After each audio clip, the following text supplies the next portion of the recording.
isang napakamagarang kotse. Bugatti Chiron.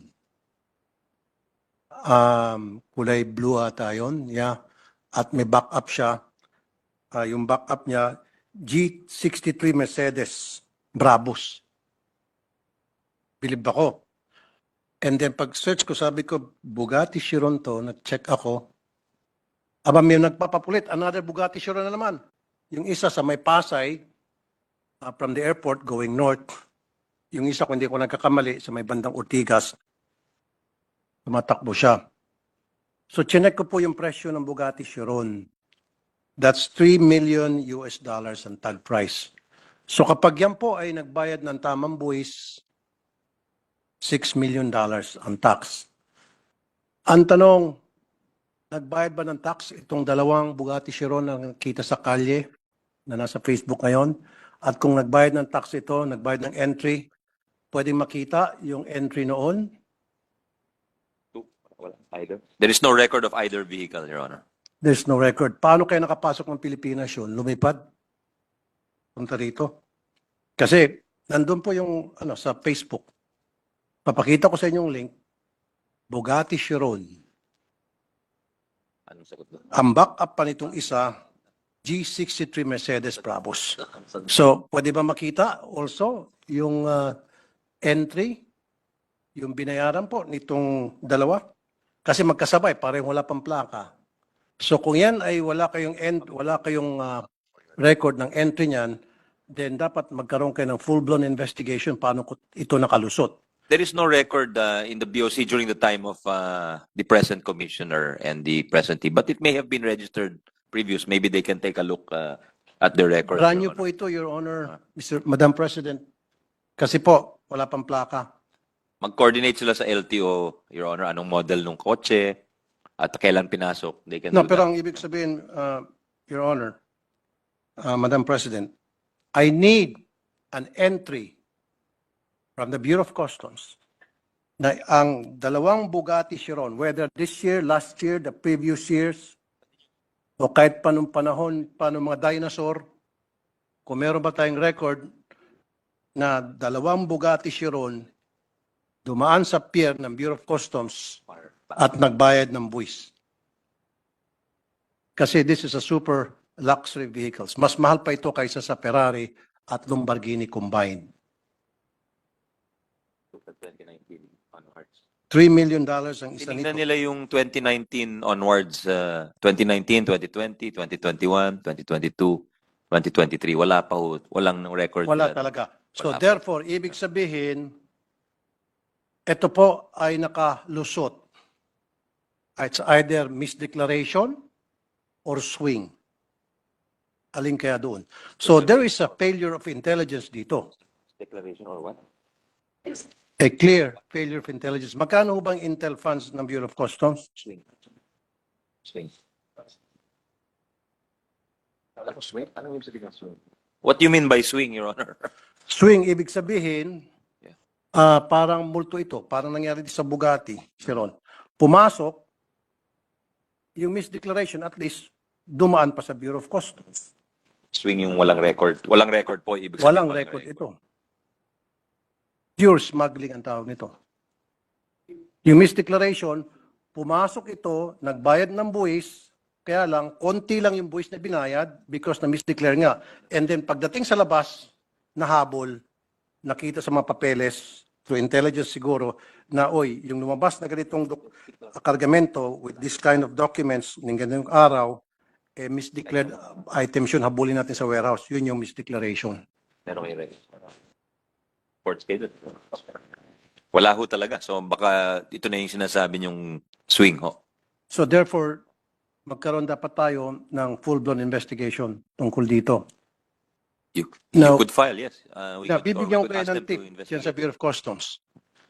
Sa Port of Batangas, super talamak ang smuggling dyan ngayon. I'll give you a tip. Ang dinideklara nila sa kanilang ipinapasok na luxury vehicle ay Toyota Tacoma. Mm. Kaya pag titingnan nyo sa entry nyo, ang daming Toyota Tacoma. Kasi nga, pag Toyota Tacoma, truck ito, libre sa excise tax, hindi mainit. Pick up po. Pickup truck. Pero ang laman pala, ito na yung Bugatti. I don't think sa 2019 to pumasok. Pumasok ito this year. Dumaan ito sa Batangas at idiniklarang Toyota Tacoma, care of Rhea Gregorio. Care of, Ibig sabihin, siya kasi ang district collector doon. So you have to investigate Rhea Gregorio.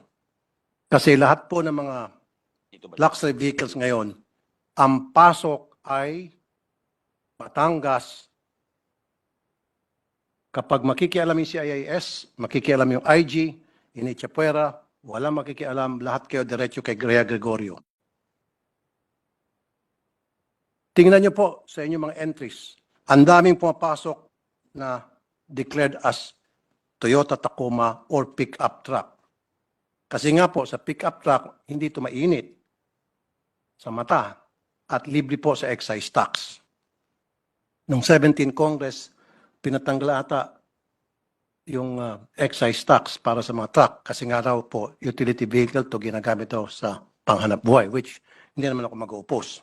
However, nakahanap ng butas sa mga smuggler para i-declare na truck ang kanilang mga luxury vehicles. So, I need a copy.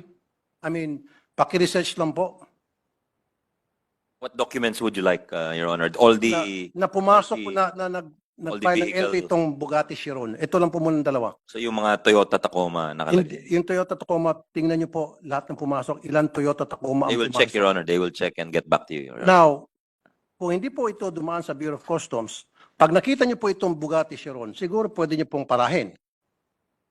At hanapan niyo po. May karapatan kayo. Siguro get in touch with the LTO, Highway Patrol, parahin, and then hingian ng tax declaration. Pag wala, alam niyo na po siguro ang gagawin. They will do that, Your Honor. Diba? Siguro naman, pag may nakita kayo ng mga super luxury vehicles dyan, ng mga brand new, I don't know, come up with an MOA with some traffic agents, traffic enforcement agencies, hanapan ng tax declaration. This thing with Make sure na para maging legit yung pag-pull over kasi meron kayong hinahanap. That's a Makaya good naman idea, bayad Your ng Honor. It's a very good idea to. They don't have one at the moment, but maybe you're right. They should have one with Okay. LTO. Good. Noong 2019, nasunog po yung Port of Manila building at based po doon sa investigation ng Bureau of Fire, arson daw po yun. Ano na po ang naging follow-up ng Bureau of Customs? Doon po sa diniklara ng Bureau of Fire na arson, yung pagkasunog ng building na yon. That building is very important. Yung laman noon. Nung masunog yon, marami po mga dokumentong napakahalaga na kasama sa nasunog di umano. Nandun po yung RCMG sa building na yon. Revenue Collection Monitoring Group. Ito pong RCMG, ito po yung legal service ng buong customs. Dito po sa office na ito, nakatago ang lahat ng dokumento ng mga napailan ng kaso ng mga taga Bureau of Customs. Ang lahat ng mga dokumento ng mga napailan ng kaso ng mga smuggler na kung saan kasabwat ang ilang mga taga Bureau of Customs. Ano na po nangyari doon sa sinabi ng Bureau of Fire na arson? Meron ho bang ginawa na follow-up investigation ng Bureau of Customs? Kung According, arson yun, ibig sabihin, may nagsunog. according to the commissioner, it's not them who's investigating it, but the NBI, Your Honor. FBI, NBI. NBI. Opo. Okay, nagpa-follow up po tayo sa NBI. They will check on that. Pero gumawa ba ng internal investigation ng Bureau of Customs? Kasi bukod sa RCMG, nandun yung AOCG, Assessment and Operations Coordinating Group ng buong Customs. Nandun din po yung surety bonds. Lahat daw ito di umano nasunog. Wala ho bang kahadiyero man lang ang Bureau of Customs para ilagay itong mga sensitive documents? At sinabi na lang na di umano kasama sa nasunog. Especially itong mga surety bonds. How is it being kept? Ngayon, paano yung kinikip yung records? Now, Now they have. the year before that, there's a certain Rhea and Dino, may malaking kaso sila tungkol doon sa mga missing na container na bigas. Again, itong pangalang Rhea, sumulpot na naman. So anyway, go ahead. Can you answer it? May sinasabi ho silang, may faults sila ngayon. So kahit masunog, I think that's fireproof. So at that time, in 2019, ibig sabihin, mano-mano, hard copy, hindi ho nakalagay sa iCloud. Di po. Bakit? At bakit? 1 million na bakit na tanong. Those are very sensitive documents. We're talking about cases being filed against hearing personnel of the Bureau of Customs and against smugglers. At nakalagay lang sa hard copy at nakalagay dyan sa tabi ng mga mesa sa sahig. Kaya nung masunog, di umano ang building, nasunog yung building, totoong nasunog, at di umano kasama sa nasunog.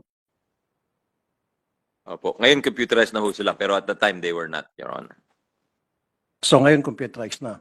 So kapag, God forbid, may nasunog ng building ng Bureau of Customs, hindi na pwedeng sabihin, pasensya na, kasama dun sa mga nasunog, May ay mga backup, sensitive may documents. backups na ho sila May backup kung na tayo. mangyari ho yun ngayon. Okay. So yung mga surety bonds na worth hundreds of millions, sorry na lang yun, at kasama sa nasunog. Wala na yun? Yung mga shorty bonds. Wala bang mga kahadiyero dyan sa Bureau of Customs? Ano po? Kahadiyero, yung safe, na kaha, na doon nila Meron po ngayon. documents. Meron na na. po ngayon. Dati yata. Oh. Sabi Dati nila, wala. 2019, wala pa. Oh, 2019, bago pa lang 2019, 3 years ago. So 2 years ago, prehistoric pa yung mga kagamitan sa Bureau of Customs. So after 3 years, saka sila naging modernized. Okay. Pakiimbestiga lang po sa Port of Batangas. Diyan po ngayon pumapasok yung mga gulay. Diyan po pumapasok smuggle na gulay, kotse, etc. Sunod po, yung oil. Alam niyo po yung kambal barko? Kambal, Anybody? Especially dyan sa may kambal barko ho. yeah, kambal barko, oil smuggling. Dyan sa intelligence natin, nandito ba yung chief na intelligence, kambal barko? Yung chief ng intelligence. Kahit na yung natitinda ng baruya dyan sa Batangas, alam na alam to eh. O, yung natitinda ng balut dyan sa may POM, alam din to, kambal Who is the barko. chief of intelligence? It's frequency issue.